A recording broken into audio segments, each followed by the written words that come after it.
What's up? Welcome back to the channel. Doing a follow-up here on the installation of our sump pump. So at our tenant space, just heading on through. They are home for the day. That's where the sump pump is right there. There's the existing pump. This thing has been in use for quite some time. It actually still was operating well up until the other day. It looks a lot worse than it is, I think, just because of being submerged there knee-deep in poop. And we've got the new Aquare 3/4 horsepower. This motor is actually a little bit bigger. This one's half horsepower, so we got a little more power here. 90 GPM at 10 feet ahead. Matches the specs here of the existing. Just getting ready to roll here. There's the pump all set to go. We're going to screw that 2-inch NPT connection onto the discharge pipe here. Mentioned there was an existing level alert system there, so got that all, that's all ready to go. And that level alert's tied into that float switch right there, which will flip up if we get into an overflow condition. There are the outlets for the pump and for the on-off switch. They'll get interconnected.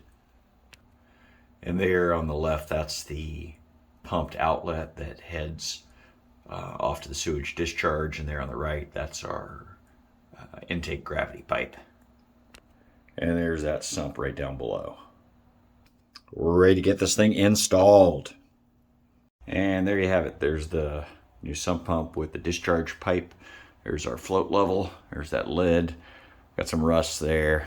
It is a little worse for the wear. We'll probably end up having to replace that one here at some point as well, but that should be fine. There's the inlet line, and there's the check valve up at the top. So there you go. And there's that float we're going to have attached here to the discharge pipe. Got everything set up. There you go. There's the float level. Got that with a clamp on the discharge pipe. Have it the same level as it was set before. And there's some adjustment that we can do if we need to, just to keep the suction on the pump wetted. Have everything installed. Still need to connect the drainage pipe, but want to make sure that the pump was working, so have got that all tightened. Got the pump in there. Pipe clamps are tightened. But one thing I've done just from experience with this system, because those the rubber connection to the pump does need to be tightened every once in a while, because it eventually, due to vibration, will work its way loose.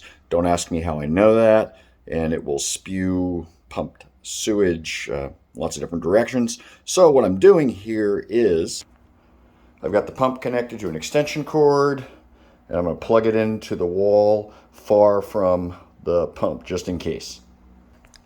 Here we go.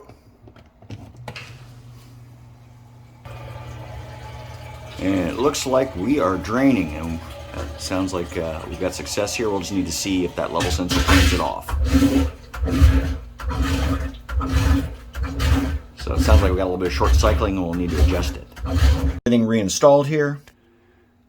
Inlet to the sump, discharge it all set. Have left the cords out here just in case for another couple days, just to make sure we can commission this thing and make sure it works.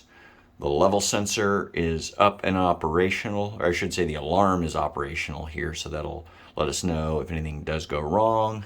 And the on-off switch is hooked in, you can see, to the pump outlet, and that's plugged in, and then as well as the that orange plug, that is from the level sensor for the alarm. So let's get this thing closed up.